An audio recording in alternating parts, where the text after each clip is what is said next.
opiniones vertidas por los personajes en HCJB Noticias. En esta ocasión y con un cordial saludo, estamos con la doctora Ana Marcela Paredes, docente de la Universidad de Posgrado del Estado IAEN, con quien vamos a conversar sobre el referéndum y también la consulta popular del próximo domingo 16 de noviembre que tendremos acá en el Ecuador. Doctora, en principio una valoración de cómo ha visto hasta hoy, que ya es el cierre de campaña, la propuesta del presidente de la República, sectores que no están de acuerdo. ¿Cuál sería su lectura? Estamos por 89.3 FM Pichincha, nuestra matriz, y también en otras ciudades y provincias del país con las repetidoras de HCJB, además en video por nuestro canal de YouTube. Buen día nuevamente. Buenos días, muchas gracias por su gentil invitación. Siempre es un gusto reflexionar sobre temas tan importantes para nuestra democracia. Efectivamente, pues este es un nuevo llamado a una consulta popular y en esta ocasión hay un tema de mucho interés de fondo, que es la posibilidad de abrirse a una nueva constituyente, ¿no? Lo que cambiaría completamente las reglas de nuestra sociedad. En este sentido, pues, y desde el punto de vista de la academia, siempre es importante reflexionar respecto a la necesidad de los debates, de las reflexiones en cuanto a lo que significaría la postura del sí o el no en esta contienda, ¿no? Nunca terminan siendo suficientes esos espacios y menos aún si el tiempo de pronto fue como bastante apresurado, particularmente en este proceso. Algo que nos preocupa también desde la academia es esa falta de reflexión del ciudadano de a pie, ¿no? Muchas de las veces quienes toman la decisión en ese momento lo hacen el día de las elecciones, sin revisar previamente lo que significa cada una de las implicaciones con el sí o con el no, sin hacer la revisión exhaustiva de sus anexos, ¿no? Entonces, en este sentido, pues más bien el llamado ya estando a puertas a tan solo 4 días, 3 días para las elecciones, es necesario que la ciudadanía se informe lo suficientemente bien, revise las complejidades que tiene esta elección y no lo haga únicamente por la multa, ¿no? Ecuador es uno de los países con la multa más alta y esto no necesariamente implica mejor democracia, ¿no? La gente lo hace porque tiene que votar, no por un ejercicio cívico. Doctora, vayamos quizá pregunta por pregunta, ¿no? Las tres primeras son de referéndum que implican una reforma parcial a la Constitución y si gana el sí, pues entrarían en vigencia de inmediato. La otra pregunta es de consulta popular que tiene que ver con la Asamblea Constituyente. Vayamos por el tema de la presencia o sea, se nos preguntan si queremos o no la presencia de fuerzas militares extranjeras acá en el Ecuador. Debemos responder sí o no. ¿Qué implica si respondemos sí? ¿Qué implica si respondemos no, doctora? Bueno, cambian completamente las reglas en cuanto a esa posibilidad de que otros países, hoy se habla únicamente de fuerzas de Estados Unidos, pero dependiendo del gobierno serían fuerzas de cualquier país que puedan establecer sus bases en este territorio ecuatoriano. Y por supuesto, eso tiene una serie de implicaciones. Tuvimos en el pasado una base militar en Manta, recordarán ustedes, y habría que analizar cuáles fueron las ventajas o desventajas que ocurrieron con esa situación. Hoy por hoy hay muchos países que pueden tener bases militares de otros países y los utilizan pues con la estrategia del caso, ¿no? Por ello es complejo como pronunciarse cuál es la mejor opción. Sin embargo, más bien el llamado es a que la ciudadanía se informe, conozca qué fue lo que ocurrió cuando en nuestro propio territorio tuvimos una base militar, para mayor detalle, pues en Manta, qué fue lo que sucedió y cuáles fueron las razones por las que se cerró esta base militar. Y asimismo, analizar qué sucede con países de la región que tienen esta posibilidad. ¿Sí? Hay realmente ventajas, hay desventajas, de acuerdo al punto de vista de cada uno, cuáles son esas posibilidades y en función de ello saber si me resulta como sociedad más conveniente abrir esa puerta o no. El presidente de la República ha pedido en reiteradas ocasiones desde distintos foros a otros países cooperación, sobre todo para la lucha contra el narcotráfico, al considerar lo global, transnacional y los grupos de delincuencia organizada. Incluso habría la posibilidad de que quizá militares de Brasil pudieran estar acá en el Ecuador. Entonces, eso está más o menos en juego en esta primera pregunta, ¿no? Si es que los ecuatorianos o ecuatorianas decimos que sí o si decimos que no. Y enseguida, una vez que, si es que la respuesta es sí, se implementará el cambio respectivo en la Constitución.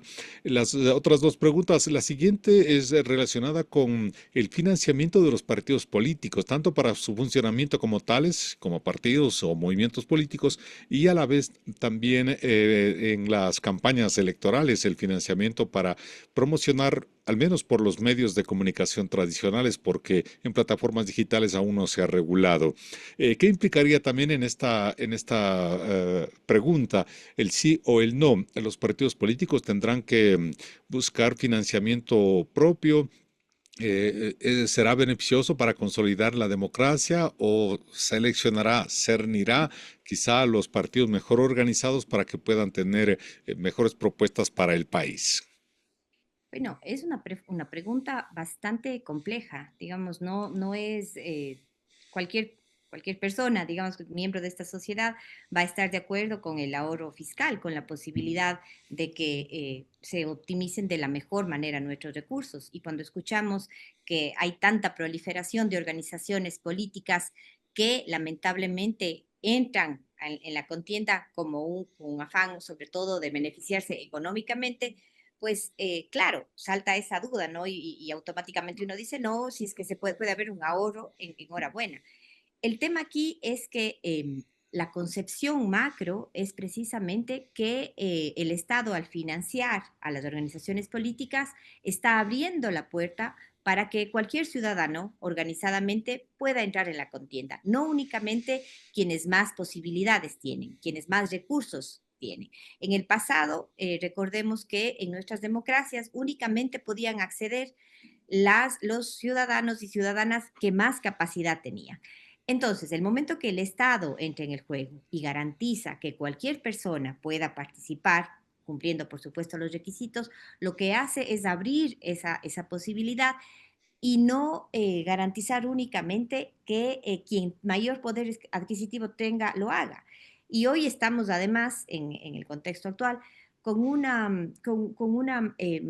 reto mayor que significa justamente pues, saber que en la política, regionalmente hablando, hay muchos intereses de grupos que vienen, pues, lamentablemente no de fondos lícitos. Entonces, si ahora se está dando esa posibilidad para que grandes chequeras puedan financiar la política, lo político, esto puede caer realmente en un terreno que tergiversa completamente la razón de ser de una democracia en donde todos y Es todas decir, podamos doctora participar.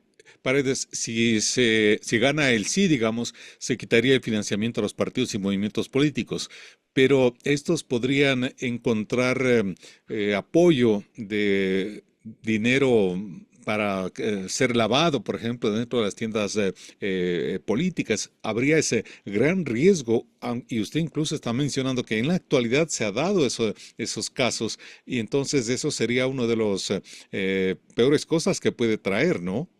Hay que siempre pensar, digamos, en la serie de argumentos que sostienen el sí o el no. Y en este caso, como le comento, son más bien hechos reales, ¿no? Lamentablemente tenemos ejemplos de cuerpo entero en la región, países como México, en donde pues hay una serie de retrocesos en cuanto a democracia que de pronto pudieron tener como un buen propósito inicial. Y como le digo, si uno considera el ahorro del Estado, por supuesto, nadie se va a oponer a ello. Ahora, el problema también está en esa excesiva proliferación de las organizaciones políticas. Lo que pensamos que podía ser un hecho que fomente el pluralismo se convirtió hoy por hoy en una demagogia. Entonces, hoy nadie sabe a ciencia cierta a quién representa quién, ¿sí? ¿Qué organización política es de qué corriente ideológica, porque está la proliferación con 262 organizaciones políticas entre nacionales y territoriales reconocidas, pues obviamente no lo hacen todos con la mejor convicción y con ese aporte de ser un pilar para la democracia, sino desde ahí realmente hay un gran cuello de botella que tiene que tratarse. Ahí está el fondo del problema.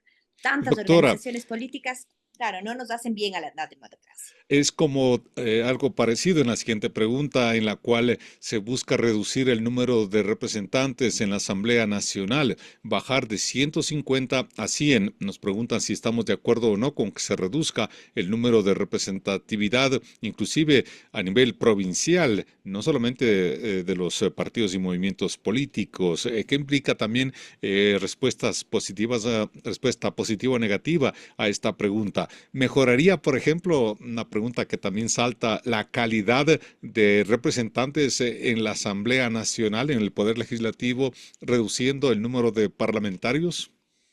Para mi forma de ver, no mejoraría porque no se cambian las reglas de la representatividad que vamos a tener. Es decir, si ahora nos preocupa esa representatividad en la Asamblea con de pronto jóvenes que se ha cuestionado muchísimo respecto a su rol, a su falta de preparación para los intereses con la sociedad. Y ahí hay un tema adicional. Hay muchas provincias que estaba haciendo la cuenta la otra vez, son 10 u 11 provincias que tendrían únicamente la representación de un representante, ¿no? Y esto pondría al CNE en el arduo trabajo de ver cómo estas representaciones no van a ser únicamente de hombres, cómo se va a garantizar ese 50 de hombres y mujeres en la asamblea, por ejemplo, sí hay esta posibilidad de que encabecen las listas tradicionalmente los hombres, ¿no? Entonces aquí viene un reto enorme. Aquí realmente no es que reduciendo ese número se va a garantizar que haya mejor calidad, porque van a ser las mismas reglas del juego. Entonces, más bien ahí tiene un reto enorme el CNE a través de un instructivo, a través de una forma creativa, para que, por ejemplo, los representantes de donde son uno o son tres no sean ocupados mayoritariamente por hombres, que más bien contravendría una conquista histórica que ha significado hoy por hoy tener garantizado ese 50-50 de paridad para hombres y mujeres en nuestra democracia representativa, que es la Asamblea. Hasta aquí las tres preguntas de referéndum que implican cambios inmediatos y la respuesta es sí del pueblo ecuatoriano el próximo domingo en las urnas. La presencia, sí o no, de bases militares, de fuerzas militares extranjeras en nuestro territorio, el financiamiento a los partidos políticos y la reducción del número de asambleístas de 150 a 100. Y la pregunta de consulta popular es si estamos o no de acuerdo en que se convoque a una asamblea constituyente para redactar una nueva constitución.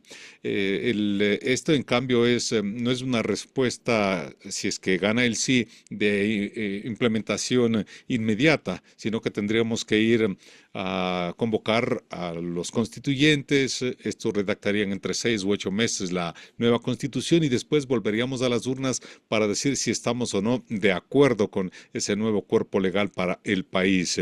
Igual, doctora, su análisis respecto de lo que traería una respuesta positiva o negativa a esta pregunta de consulta popular.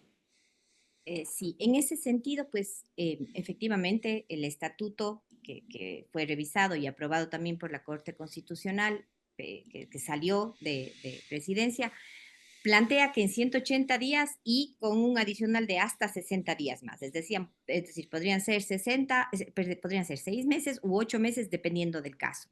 Y aquí sí es importante reflexionar también respecto al clima social, respecto a la cultura política que podría ser un interlocutor clave en este proceso constituyente, ¿no? ¿Hasta qué punto esta reflexión va a ser compartida? ¿Hasta qué punto este espacio de constituyente va a acoger diferentes voces, ¿sí? Va a ser un espacio realmente para recanalizar, tener nuevos principios que rijan nuestra sociedad, ¿hasta qué punto esas voces van a tener incidencia? ¿Sí? Porque si pensamos que va a ser un espacio de pronto mucho más reducido, con pocos asambleístas, que no se abre al diálogo, pues puede ser más bien un espacio completamente contraproducente. Y aquí sí es bien importante reflexionar respecto a cuáles son los móviles que mueven hoy por hoy a que exista una nueva constitución.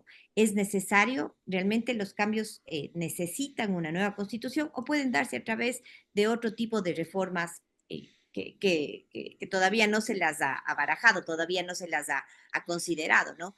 Entonces, yo sí creo que es muy importante considerar que si es que se llega a una constituyente, es básico el diálogo, es básico la posibilidad de construir puentes, de tener efectivamente, si este fuera un nuevo espacio para reescribir las normas de una sociedad, pues hacerlo precisamente con las voces diversas, ¿no? Con personas que representen a todos los sectores y con cambios que efectivamente pues vayan no que no requieran, digamos, un nuevo cambio de tantos en tantos años, ¿no? Sino que más bien marquen esas bases y que sean lo suficientemente representativas.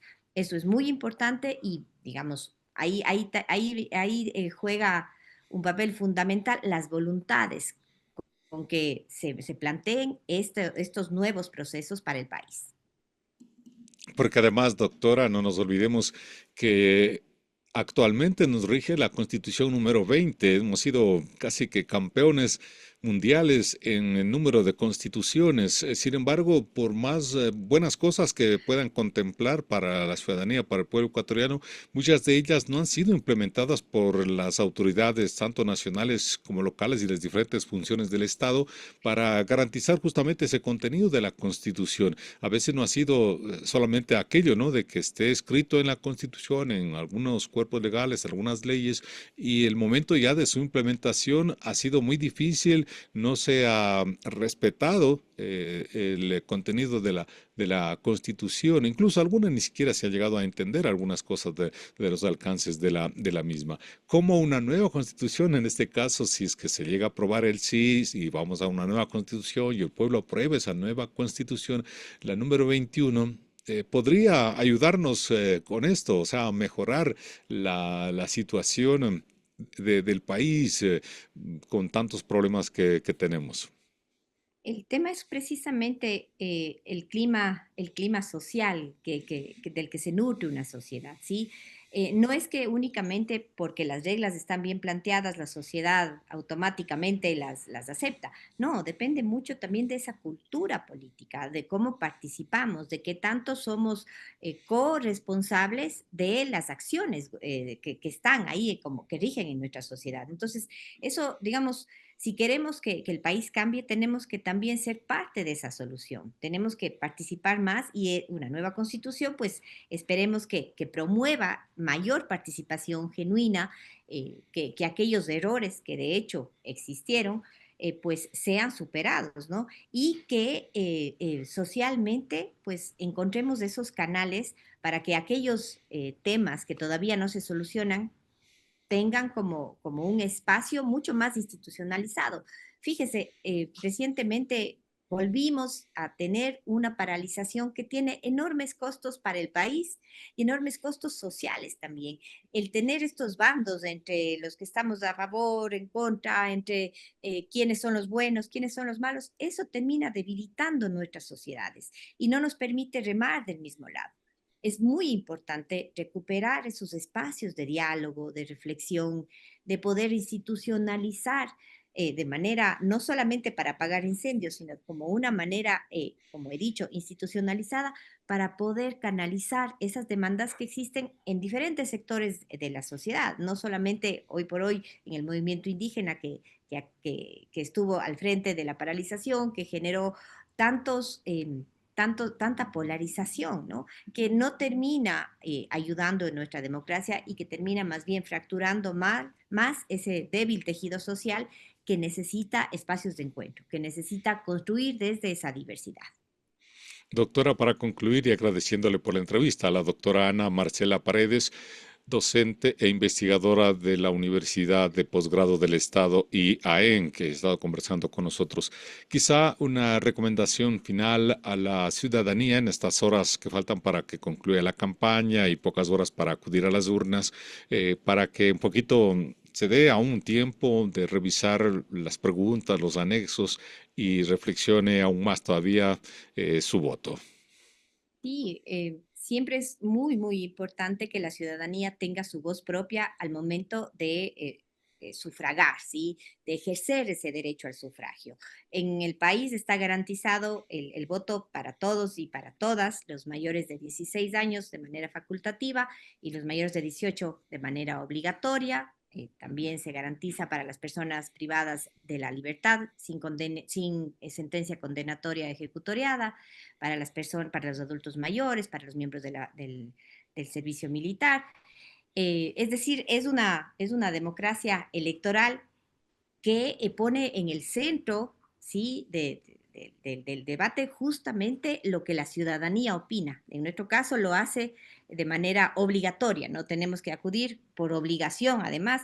Y es interesante que la ciudadanía lo haga no como un tema por evitarme una multa, sino sabiendo que ese voto efectivamente redunda en las nuevas normas que vayan a regir para el país. Es importante que lo hagamos con una voz en primer lugar, es decir, no haciéndonos eco de lo que escuché, no haciéndonos eco de lo que tal persona dice, sino efectivamente haciendo un ejercicio en primera persona, responsabilizándonos, leyendo qué significa votar por el sí, qué significa votar por el no, y revisar además, hacer algo de análisis comparado, saber en otras latitudes, saber en otras sociedades cuáles son los efectos del cambio de una constitución, cuáles son los efectos de que tener nuevas bases militares en el país, pero saber si esta respuesta me representa a mí y no soy eco de un segundo o de un tercero, sino lo hago en primera persona. Es muy importante que aprendamos a tener una democracia mucho más responsable,